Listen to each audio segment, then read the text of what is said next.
What's up, guys? So yeah, the name is Ethan. Do you go get some water, bro? Thanks, mate. Appreciate it. So yeah, if you're new, welcome. Yeah, his name's Caleb. Thanks. Yeah. So if you're new, welcome, and if you're not new, I'm glad to see you guys here. I'm excited. I hope you guys are ready to actually learn something. I need to take these off because they're really dirty and I can't see because of these lights. It's better. And tonight we're in our second series of Surrender. Can I get those down actually a little bit, please? That's even better. All right, here we go. And last week we had Michael, and he talked on surrender, but in a way of surrendering over your future for God. Because we have this idea of some of us have this idea that I'm going to go to uni, I'm going to get a trade, and then when I'm 27, I'm going to end up in Paris, and it's going to be all good. But Michael was like, no, you need to, is God actually in that? So it's asking God to be a part of your future, not actually trying to do it on your own, but doing it with God. And then this week it's surrender, but in a little bit of different sense, and surrender that gives you freedom. Freedom is such a big word because it's like you always hear it, especially in churches, like living Jesus' freedom. I'm like, what does that even mean? So hopefully tonight we can look at Daniel and have a little bit of a better understanding of what it's like to live in God's freedom. So Daniel 6 is where we're going tonight. And it goes a little bit like this. But when Daniel learned that the law had been signed, he went home and knelt down as usual in his upstairs room. With its windows open toward Jerusalem, he prayed 3 times a day, just as he had always done, giving thanks to God. Then the officials went together to Daniel's house, and he found him praying and asking for God's help. So they went straight to the king and reminded him about his law. Did you not sign a law for the next 30 days? Any person who prays to anyone, divine or human, except to you, your majesty, will be thrown into the den of lions. And then the king responds saying, yes, that law cannot be revoked, that law cannot be taken down. So Lord, we just lift this verse up to you, the scripture up to you, and we ask that you speak through me, you open up what it was meant to say. That we learn a little bit more about you, we learn a little bit more of what it's like to live in your freedom. In Jesus' name.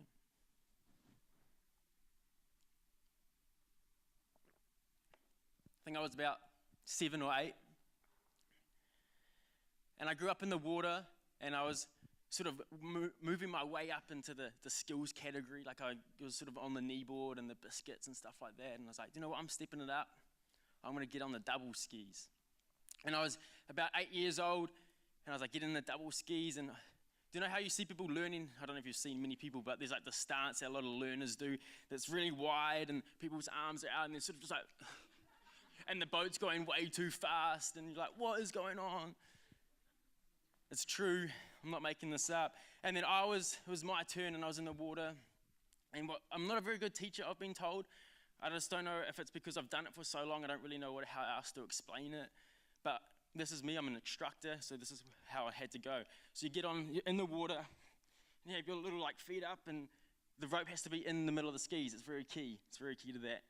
And then you have to be quite crouched up, and then the boat starts idling, and there's a bit of pressure on the skis. And then when the pressure starts coming on the boat, you're like, yeah, and you tell the boat to take off. And when you feel the pressure on the skis a little bit more, it's like you got to like stand up. And that's basically what I tell you guys, and to keep your arms straight. So if you know what that means, that's good. You'll probably get up. If you have no idea what I'm talking about, I can't actually help you anymore. And then, so I get up, and I'm not actually quite up. So I end up standing up, but like this for ages. And everyone's like, stand up. What are you doing? Just stand up. I'm like, I don't know if I can. Like I'm almost crying. And then I finally was like, I'm going to do this. Like I'm going to stand up. And I stand up, and I'm up, and I just remember bringing my arms in. Bad mistake.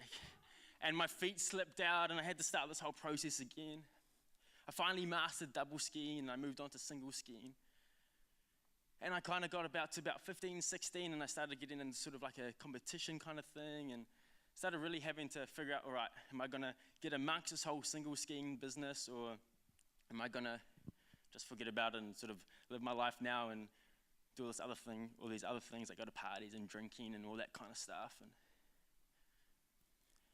I kind of didn't stand in what I believed, and I kind of watched this dream sort of slip away, because I was like, man, I could be like in America just skiing for my life. Like, I'm going to say I would have made it, like makes the story sound a little bit better, but I reckon I wouldn't have done it.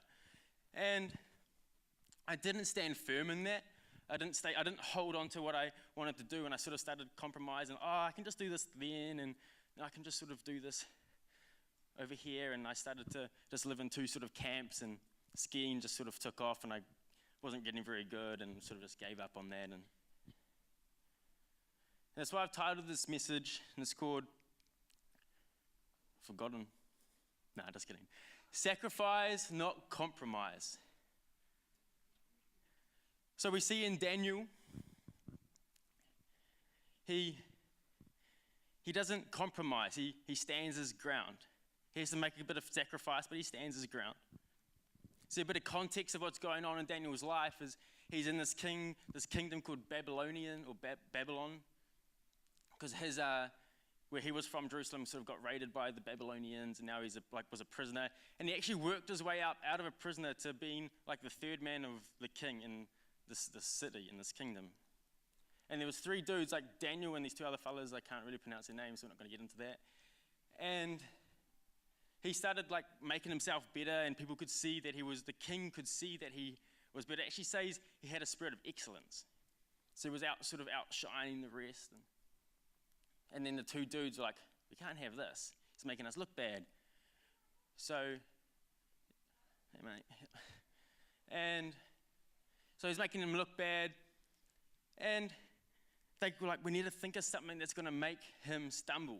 Because this guy just was solid with God, solid with the king, did everything the king said, did everything God was telling him to do. And they're like, well, if we make some rule that he can't pray to his God, and he only can pray to the king, he will mess up, because we know that he's going to stand firm in that. So they go to the king and they say, all right, king, listen to what we've got here. Why don't you sign this thing that no one can worship a human, no one can worship some god, no one can worship another king. They have to worship you for 30 days. And the king was like, oh, that sounds great. And it happens, and he signs this thing. And that's when we see the story of Daniel, where it says, but when Daniel learned that the law had been signed, so when Daniel found out that if I worship God and I get caught for that, if I pray to God and I get caught for that, I'm probably going to get chucked in the lions then. And then it carries on, and it says, he went home and knelt down as usual, and in his upstairs room, with the windows open toward Jerusalem, he prayed 3 times a day, just as he had always done, giving thanks to his God.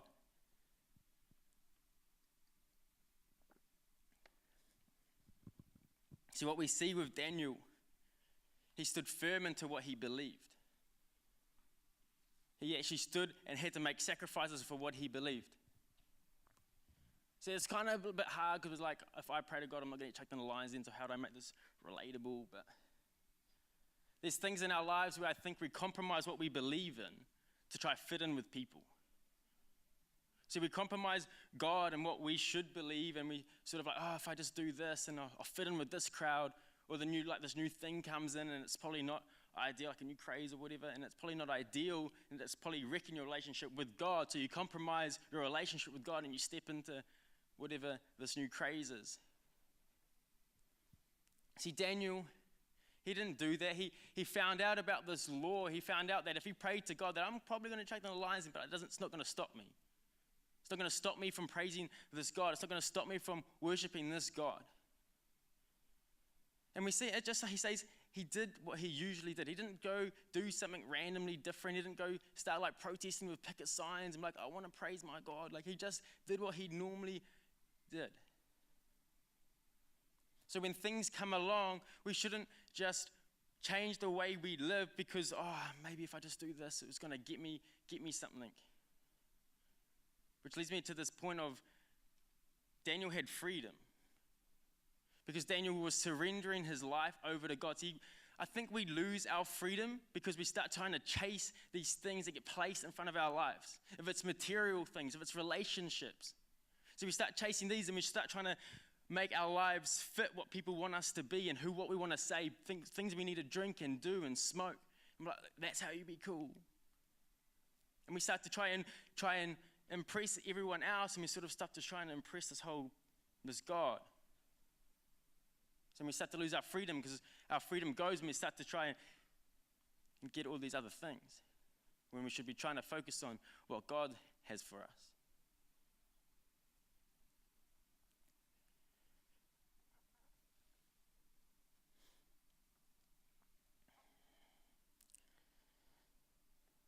So I wonder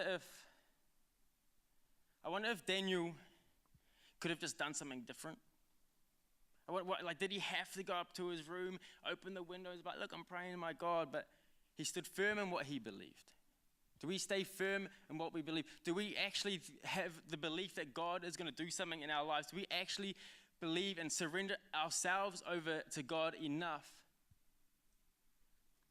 to, like Daniel was going to die if he got caught. But we hardly want to risk our reputation for our God.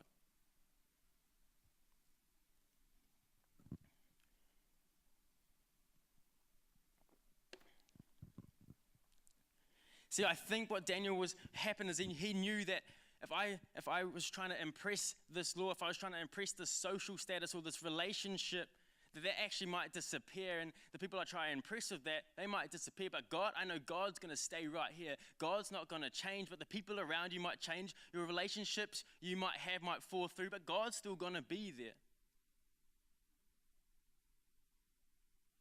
So I think we need to stop trying to chase these temporary things to get ourselves freedom and focus on the one thing that ain't going to change. It's always going to be there. That's not going to let us down. Doesn't matter what we're going through.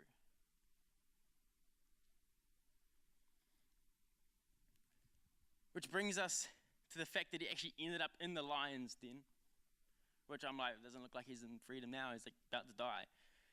So I'm a little bit confused. But what we find out is that he actually comes out of the lion's den and he hasn't got a scratch on him. God stops the lions and he comes out and he doesn't die. So God brings him out of this death by this miracle.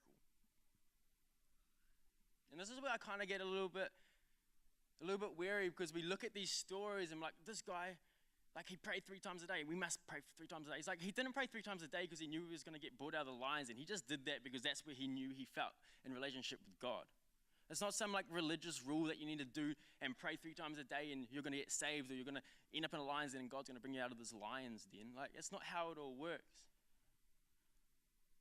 But I get scared because when we go through this, if we go through things, people go through depression and anxiety. People have to go through people's houses, their parents splitting up. And it's like, God, why is this all happening to me? Why can't I have these miracles that I see in the Bible? Which brings me to Jesus. And it brings to me of how we should live. See, I think we should live every day like we're going to see a miracle. Because I guarantee if you are so in a relationship with God, if you don't let the things phase you, if you focus on God, you'll see miracles in your life. You'll see miracles in your friends' lives. But we should live every day like we're going to see a miracle. But live every day like the miracle's already happened. And what I mean by that is that Jesus, the eternal Son, came down from heaven and took on like human nature. And where I failed, God succeeded. Where I disobeyed God, Jesus obeyed. Where I sinned, where I fell in temptation, Jesus didn't. See, every time where I failed, Jesus fulfilled. And then we see Jesus have this life, this perfect, obedient life, and then he dies on a cross. He dies where I should have been. See, there's this, in the Old Testament, it talks about sin equals death. So I've sinned, I've messed up my life, I've tried to do this life on my own and try to ignore God. And Jesus died in the place for me.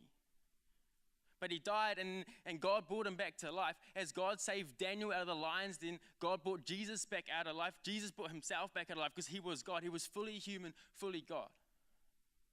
And he came down to be with us and to fulfill the places that we can't do by ourselves. And I look at Daniel, and he was looking forward to that Messiah coming. He was looking forward to the day that Jesus was coming. We've seen him come. Should we have a little bit more faith in him? Should we be able to risk more of our lives, our reputation, our social status for what we should believe in, what we should hold tight to? This whole kingdom of God, the things I can't see. See, I can't see what God's doing, but I can see these earthly things. But I'm not going to compromise. I need to sacrifice some things, and it's going to mean I'm going to sacrifice money. It means I'm probably going to have to sacrifice my time, but I know it's for a greater cause. I know it's for God's kingdom. I know that people's lives get transformed when they meet Jesus. So I'm going to try to do the most as I can. But the thing I love, and we're going to go straight back to it, but when Daniel learned that the law had been signed, he went home and knelt down as usual, just as he had always done. It doesn't mean we need to go out and raise pitchforks and sort of change our lives and compromise who God is. But to just be normal and act normal and do our lives normal and not, but hold tight. So you don't compromise what we believe in to try to fit in. We need to hold tight to what we believe. Which brings me to this guy I met. I kind of know him from growing up, but I can't actually remember his name, so I don't know him that well, obviously. And it was at this place called Astro. It's like a pub. I don't really know what it is. It's like a dinner and lunch. I don't really know. It doesn't really matter. I was there. And I met this guy, and he started talking to me. I was like, bro, you know Tian? I was like, yeah, I know Tian. Tian's actually here. Shout out to Tian. And he's like, bro, his life's changed completely, eh? I was like, yeah, bro, it has.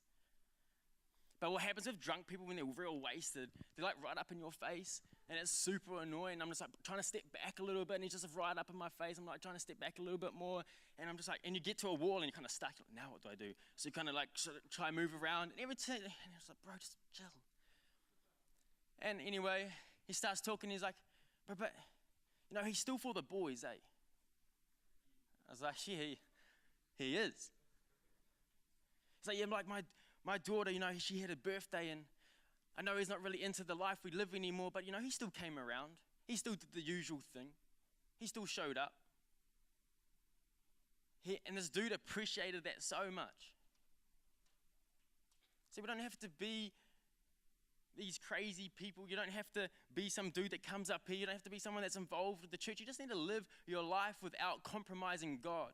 Yeah, it's going to take sacrifice, and it's going to take people to, you might get judged, and you might be like, who is that weirdo? Is this guy like brainwashed? Like, what's going on with this dude? But we can't compromise something we believe in. And if I could just get the band to come up.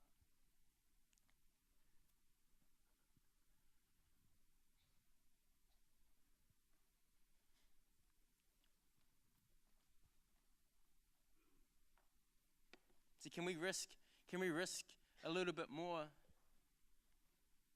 to help people know a little bit more about God? See, can we be people that don't compromise who we are? Can we stay with God? And though it might not feel like you're free, and it might feel like you're trapped, but God's always going to be there. The things and people you're trying to please may not. But let's sacrifice those things for like the Bible talks about this place being like a vapor. And we've got a rest of eternity. And Jesus showed us that when he died and rose again, that there is an afterlife, there is actually something more to this life. Let's hold firm to that. So I think we can be more bold and be more courageous than Daniel, because it's historical proof that this Jesus dude came, and if you either have to believe that he was God or some lunatic, and he's affected 2,000 years ago, and we're still here talking about this dude. But let's hold tight. Let's sacrifice, but let's not compromise. So Jesus, we prayed, Lord, that you transform our lives, that you give us the courage and you give us this understanding of this relationship with you, that we don't need to change who we are to try to fit into this earth and these people around us, that the relationship with you is more important than anything else, and that this relationship with you will change us from the inside out, and people will see that, but we don't we don't change to try and impress them, but they might see a change in us, and then we can live like the miracle has already happened, but live every day like we're going to see another miracle.